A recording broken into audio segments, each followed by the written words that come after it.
Hello student, आप सभी लोगों के लिए गणतंत्र दिवस की हार्दिक शुभकामनाएं। आज हमारा पूरा राष्ट्र गणतंत्र दिवस मना रहा है, तो उस उपलक्ष्य में आप लोग ध्यान रखिए कि हमारा गणतंत्र दिवस क्यों मनाया जाता है। आप सभी लोगों को मालूम है, तो जीएस के आप वीडियो देखेंगे तो उसमें भी मैंने इसके बारे में एक वीडियो बनाया है, तो आप उस वीडियो को भी देखेंगे। तो अभी हम मैथ में टॉपिक पढ़ रहे हैं CPR, constant product ratio, CPR। तो CPR पर ऑलरेडी मैं आप लोगों के लिए 2 वीडियो बना चुका हूँ और CPR पर ये मेरा 3rd वीडियो है। इसमें आप ध्यान से समझेंगे कि क्या मेथड पढ़ेंगे। पिछले वीडियो हमने ये पढ़ा था कि किसी राशि को अगर A/B से बढ़ाया जाए, तो उसको कम करना होता है A/A+B, ये कम करना होगा। लेकिन आज के सवाल जो हमारे हैं वो इस मेथड पर हैं। यदि किसी राशि को A/B से घटाया जाए, मान इसको डाउन किया जाए, A/B से घटाया जाए तो उसको A/B-A से कम बढ़ाना होगा। क्या याद रखेंगे बेटाओ? यदि किसी राशि को A/B से कम किया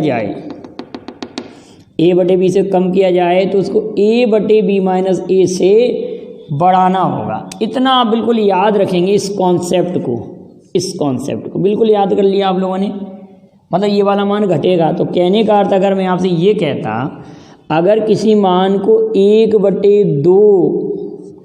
1/2 घटाया जाए, 1/3 लिख लेने पहले हम, 1/3 घटाया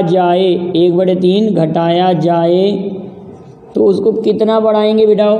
तो आप कहेंगे सर 1/2 बढ़ाएंगे। किसी मान को 1/4 घटाया जाए तो कितना बढ़ाया जाएगा? 1/3 बढ़ाया जाएगा। किसी मान को 2/3 घटाया जाए तो कितना बढ़ाया जाएगा? 2/1 बढ़ाया जाएगा। क्लियर है? किसी मान को अगर 1/5 घटाया जाए तो बढ़ाया कितना जाएगा? 1/4। ये सब बातें क्लियर है ना यहाँ तक? तो इस पर आप लोगों को बस ये समझना पड़ेगा कि इधर वाला मान ज़्यादा है तो उधर कैसे कम करेंगे, और इधर वाला मान कम है तो उसको कैसे बढ़ाएंगे। कहने का अर्थ क्वेश्चन आपके लिए बनता है कि A की आय B की आय से 33 सही 1/3% कम है। A की आय B की आय से 33 सही 1/3% कम है। क्वेश्चन क्या बना? यदि A की आय B की आय से, क्वेश्चन बना यदि A की आय B की आय से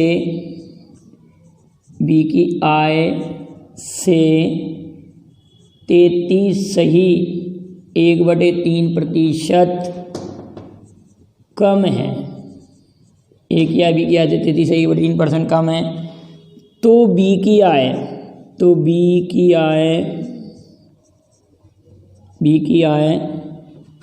A की आय से कितने प्रतिशत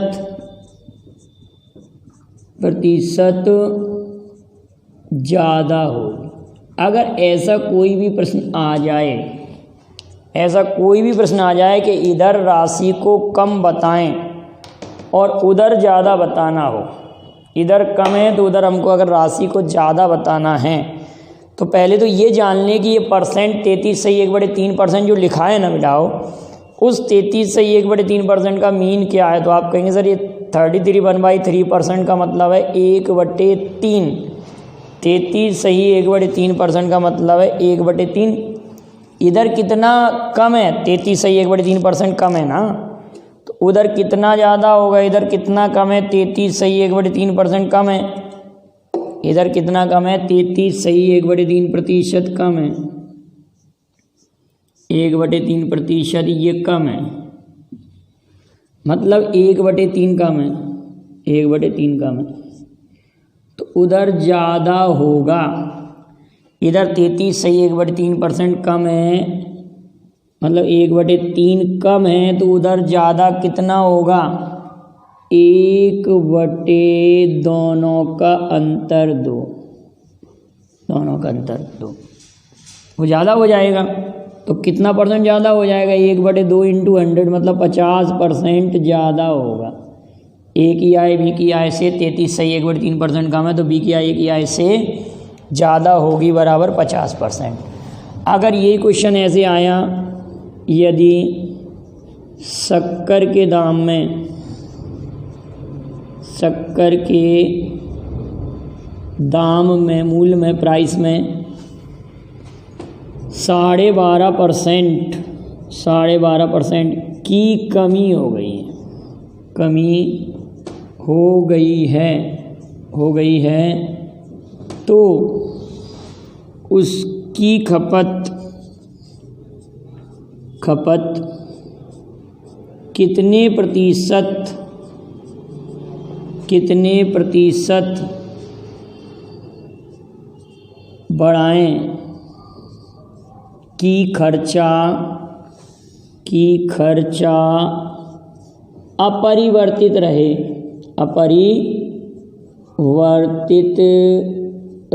ये क्वेश्चन आपसे पूछा जा रहा है। शक्कर के दाम में 12.5% की कमी हो गई है। शक्कर के दाम में कितने परसेंट कमी हो बेटा? 12.5% की कमी हो गई है शक्कर के दाम में। तो 12.5% का अर्थ क्या है? 12.5% का मतलब 12 दूनी 24 1 25/2, ये हो रहा 25/2, और परसेंटेज का नीचे 100 आएगा, तो ये कटेगा आपका 4 बार, तो 1/8, 1/8 की कमी हो रही है। जब 1/8 की इधर कमी हो रही है, 1/8 की इधर कमी हो रही है, तो उधर वृद्धि करनी होगी हमको 1/7। 1/7 की क्या कमी करनी पड़ेगी? उधर 1/7 की वृद्धि करनी पड़ेगी। खर्चे में वृद्धि कर देंगे 1/7। 1/7 का परसेंटेज रूप 1/7 का 14 सही 2/7%, 14 सही 2/7% की वृद्धि करनी होगी। अगर मैंने यही कहा कि किसी त्रिभुज के आधार को 37 सही 1/2% कम किया गया है, तो उसकी ऊंचाई को कितने प्रतिशत बढ़ाया जाए? क्वेश्चन अगला है, यदि किसी त्रिभुज के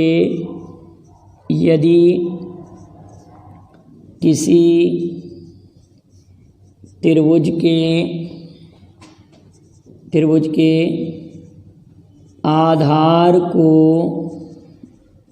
37 सही 1/2% कम करें तो ऊंचाई को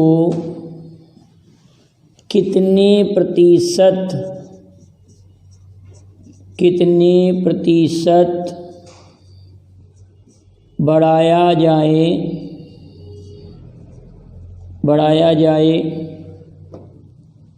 कि क्षेत्रफल अपरिवर्तित रहे।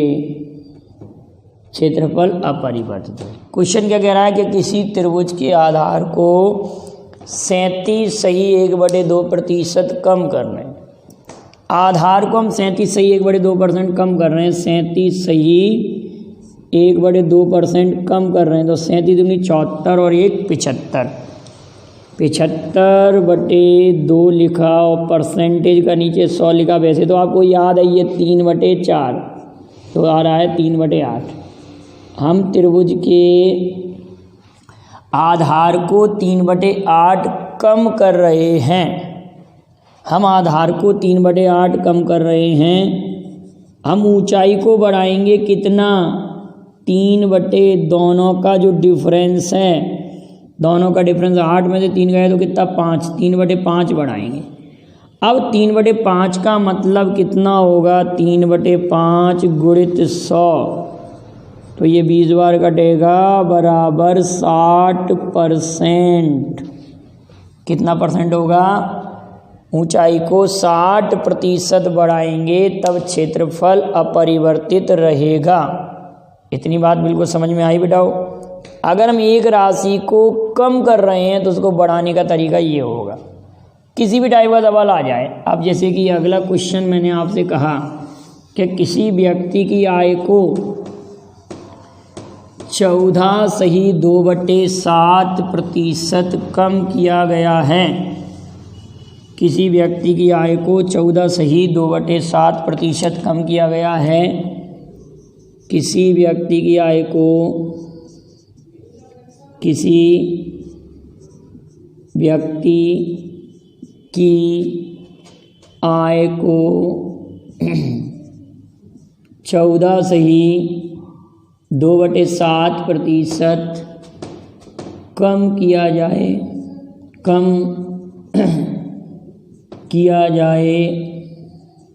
तो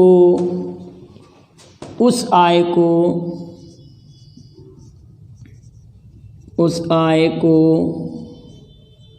प्रारंभिक मान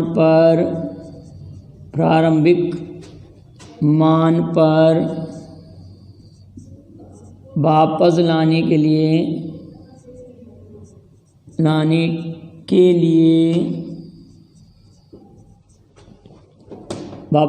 लिए कितने प्रतिशत की वृद्धि करनी होगी। ये क्वेश्चन कह रहा है आप लोगों से 14.2/7% यहाँ दिया, 14.2/7%, 14 सत्ते 98 और 2 तो आपका 100/7 और 100 से कटेगा तो इसका मतलब तो 1/7 है। व्यक्ति की आय को हम 1/7 क्या कर रहे हैं बेटाओ, 1/7 कम कर रहे हैं, तो उसको बढ़ाना है तो 1/6 बढ़ाना होगा। 1/6 बढ़ाना होगा। कितना बढ़ाना होगा, 1/6 बढ़ाना होगा। तो 1/6 जब हम बढ़ाएंगे तो आप खुद इसको बोल देंगे सर 1/6 हमको इंक्रीज करना है। कितना, 1/6। तो जब 1/6 इंक्रीज करना तो 1/6 का इंटू 100 करेंगे तो हो जाएगा 50/3, 16.2/3%।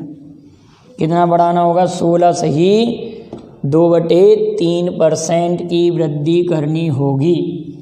16.2/3% की वृद्धि करनी होगी। अगला क्वेश्चन लिखते हैं। अगला प्रश्न, राम का वेतन श्याम के वेतन से 66.2/3% कम है। क्वेश्चन है, राम का वेतन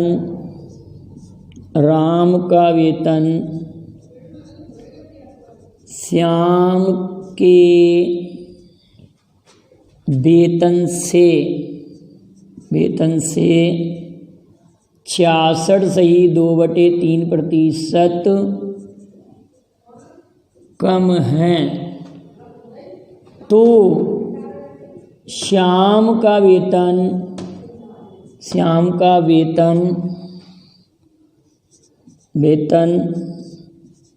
राम के वेतन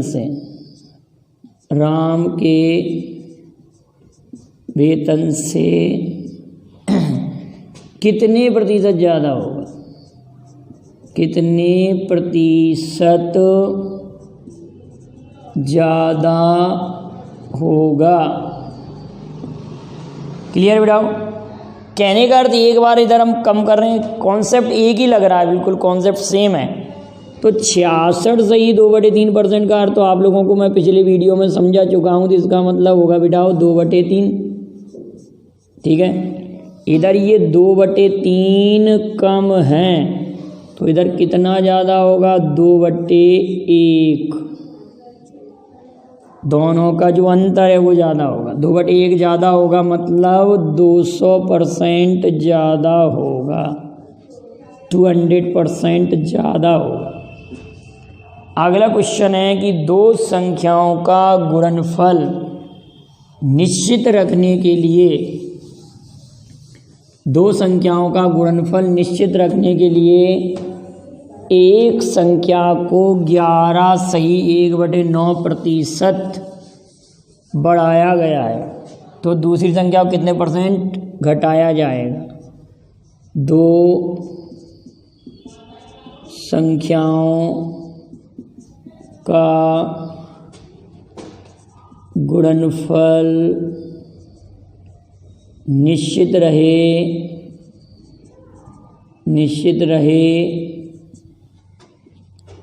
यदि उनमें से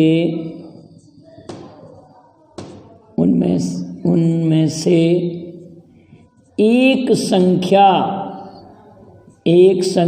को 11 सही 1/9% बढ़ाया जाए तो दूसरी संख्या को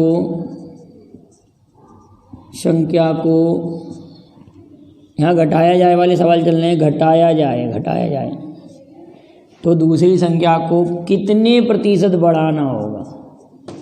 कितने प्रतिशत बढ़ाना होगा, ये क्वेश्चन आपसे कह रहा है। देखो बेटा, एक ही विधि के क्वेश्चन है कि ये दो संख्याओं का गुणनफल हमारा निश्चित रहे। एक संख्या को अगर 11 से 1/9% हम घटा रहे हैं, 11 सही 1/9% का मतलब होता है 1/9। हम 1/9 क्या कर रहे हैं? 1/9 किसी संख्या को 1/9 घटा रहे हैं तो हमको बढ़ाना है संख्या को। इधर हम 1/9 घटा रहे हैं तो बढ़ाएंगे 1/8। तो 1/8 का मतलब कितना % इंटू 100, तो ये 25 बार और ये कितनी बार? 4 बार। 4 × 24 6 सही 1/4% हमारे क्वेश्चन का आंसर आ जाएगा। क्लियर? इस टाइप का कोई भी सवाल आपके लिए बने कि इधर मान हम घटा रहे हैं तो उधर कितना बढ़ाना होगा, दोबारा समझेंगे हम। 1/9 11 सही 1/9 का मतलब 1/9, 11 सही 1/9% का मतलब कितना हो रहा है? 9 9 99। 1/9 हम क्या कर रहे हैं? घटा रहे हैं, तो उधर 1/8 बढ़ाना होगा। अब 1/8 को अगर हम सॉल्व करते हैं तो ये 100/8 4 से 25 बार कटा, और इधर कितना हो रहा है हमारे पास? 4 दूनी 4 5 20, और ये कितना हो रहा है? 4 दूनी 8 और 4 दूनी 8 4 में 12.5% आना चाहिए सवाल। हमने वो गलत कर दिया ना बेटा। 1/8 का मतलब 12.5% होता है ना, हमने उसको काटा पीटी में गलती कर दिया था। कितना आना चाहिए? 1/8 का मतलब आपको याद है तो आप क्यों सॉल्व करेंगे? हमें 6 सही क्यों लिखेंगे? हमें तो एक बात याद रखना, देखो ये गलती कभी नहीं होगी कि इधर वाला मान घट रहा है तो उधर वाला मान बढ़ेगा, तो वो ज़्यादा होगा हमेशा। इधर वाला मान घट रहा है तो उधर वाला मान बढ़ रहा है तो हमेशा ज़्यादा होगा। तो वो तो हो ही नहीं सकता जो 6 हम लिख रहे थे। समझ गए ना बेटा? हमने क्या गलती कर दी अभी इसको काटा पीटी करने में? हम उसको 6 से ही कुछ लिख गए थे ना, तो आपका आना चाहिए 12.5%। वैसे भी आप लोगों ने कई बार पढ़ लिया ना कि 1/8 का मतलब होता क्या है? 12.5%। जब कभी माइंड प्रेजेंट नहीं होता तभी ऐसा हो जाता है। तो 1/8 का मतलब 12.5%। चलिए अगला क्वेश्चन देखते हैं। आगे मेरी बात समझ में आप लोगों के लिए मैं क्या कहना चाह रहा हूँ। अब अगला प्रश्न ऐसा है कि अगर हम ये बात करते हैं, देखो बेटा ये वाला जो CPR है वो कई जगह यूजेबल है। जैसे कि हम अगर बेलन की बात करते हैं, अगर हम बेलन की बात करें, ये अगर बेलन है हमारे पास, तो बेलन के आधार की त्रिज्या अगर हमारे पास हो और ऊंचाई पता हो, आधार की त्रिज्या मालूम हो, ऊंचाई मालूम हो, तो बेलन का वक्रपृष्ठ होता है 2πr/h, ये बेलन का वक्रपृष्ठ होता है। This is curve surface area of cylinder, ये वक्रपृष्ठ होता है।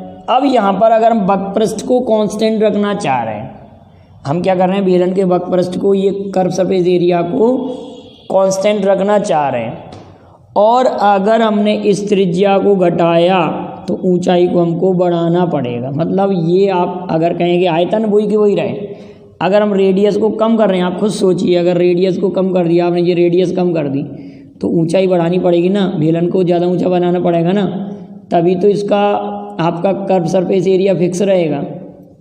क्लियर है ना, ये वाली बात आपको समझ में आ रही है। तो यहाँ पर आप समझदार हैं कि कर्व सरफेस एरिया स्थिर रखना है तो रेडियस को अगर घटा रहे हैं तो ऊंचाई को बढ़ाना पड़ेगा। तो एक क्वेश्चन हम लिखते हैं, ट्रिक वही है जो हम पढ़ते आ रहे हैं। अगर मैंने कहा कि किसी बेलन के आधार की त्रिज्या को, आप लिख लीजिए इस सवाल को, मैं बोल रहा हूँ, किसी बेलन के आधार की त्रिज्या को 9/1/11% घटाया है। एक बेलन के आधार की त्रिज्या को 9/1/11% घटाया जाए तो ऊंचाई को कितने प्रतिशत बढ़ाएं, तो ऊंचाई को कितने प्रतिशत बढ़ाएं कि क्षेत्रफल अपरिवर्तित रहे। ऊंचाई को कितने प्रतिशत बढ़ाएं कि क्षेत्रफल अपरिवर्तित रहे। क्वेश्चन ये कह रहा है ऊंचाई को कितने % बढ़ाएं कि क्षेत्रफल अपरिवर्तित रहे। क्लियर बेटा? तो आप कह रहे हैं सर 9/1/11% घटा रहे हैं, मतलब 1/11 घटाया जा रहा है, इतना कम कर रहे हैं। परसेंट घटाया जाए या कम किया जाए तो उधर कितना बढ़ाएंगे, तो आप कहेंगे सर 1/10। 1/10 का मतलब 10%। आप एक क्वेश्चन और लिखेंगे, किसी बेलन के आधार की त्रिज्या को 20%, लिखिए आप साथ साथ में क्वेश्चन, किसी बेलन के आधार की त्रिज्या को 20% घटाया जाए, किसी बेलन की आधार की त्रिज्या को 20% घटाया जाए तो ऊंचाई को, या कम किया जाए, 20% कम किया जाए, आधार की त्रिज्या को 20% कम किया जाए, ऊंचाई को कितने प्रतिशत बढ़ाएं कि क्षेत्रफल अपरिवर्तित रहे। ऊंचाई को कितने % बढ़ाएं कि क्षेत्रफल अपरिवर्तित रहे। यहाँ पर हम आधार की त्रिज्या को 20% कम कर रहे हैं, डिक्रीज कर रहे हैं आधार की त्रिज्या को, बेलन की आधार की त्रिज्या को। तो 20% का मतलब 1/5 कम कर रहे हैं, तो उधर उसको बढ़ाएंगे 1/4। 1/4 का मतलब 25%। 1/4 का मतलब 25% हो रहा है ना बेटा। 1/4 का मतलब 25% हो गया। अगला क्वेश्चन हम ले रहे हैं, ऐसा कोई भी क्वेश्चन आपके लिए बनता हो तो आप उसको 100% सॉल्व कर लेंगे। अगला क्वेश्चन मैंने ये कहा, अगला क्वेश्चन, टॉकीज के टिकट के मूल्य में 66.2/3% की कमी आ गई। टॉकीज के टिकट के मूल्य में 66.2/3% की कमी है, इतना डिक्रीज कर दिया, कमी आ गई। तो दर्शकों की संख्या में कितने प्रतिशत की वृद्धि की जाए, कितने % की दर्शक संख्या। क्वेश्चन आप लिखते चलिए, टॉकीज के टिकट के मूल्य में 66.2/3% की कमी की गई है, तो दर्शकों की संख्या में कितने % की वृद्धि की जाए कि टॉकीज की आय पर कोई प्रभाव ना पड़े। तो 66.2/3% का मतलब 2/3 हमने कम किया है, ये कम किया तो हमको बढ़ाना कितना है। तो आप कहेंगे सर यहाँ पर 2 और दोनों का अंतर 1 × 100, तो दर्शकों की संख्या 200% बढ़ जाएगी। कितना % बढ़ जाएगा बेटाओ? 200%।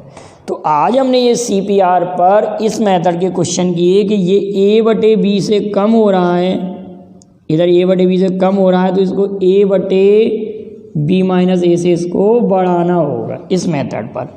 अब CPR का जो अगला मेथड है वो कुछ चाल दूरी समय से रिलेटेड क्वेश्चन है। क्या है? चाल दूरी समय से रिलेटेड भी क्वेश्चन बनेंगे और लाभ हानि से रिलेटेड बनेंगे। तो अगर आप लोगों की इच्छा होगी कि आपको इस टॉपिक पर भी कुछ क्वेश्चन मुझे CPR से बनाने हैं, आपको ये पसंद आ रहे हों, तो आप उसको कमेंट करके मुझे जवाब भेजिएगा कि चाल दूरी और लाभ हानि से रिलेटेड CPR के क्वेश्चनों के वीडियो बनाना है कि नहीं बनाना। आपको पसंद आएगा तो आप इसको भेज दीजिए, तो मैं आपको उस पर भी बहुत शॉर्ट ट्रिक से आपको कुछ क्वेश्चन सॉल्व कराऊंगा। अन्यथा आप बड़े इक्वेशन बना के बड़े बड़े करते हैं इन क्वेश्चनों को, वो टफ हो जाते हैं। तो आपने CPR का ये वीडियो पसंद आया हो तो लाइक शेयर करेंगे। Thank you very much. जय हिंद, जय भारत।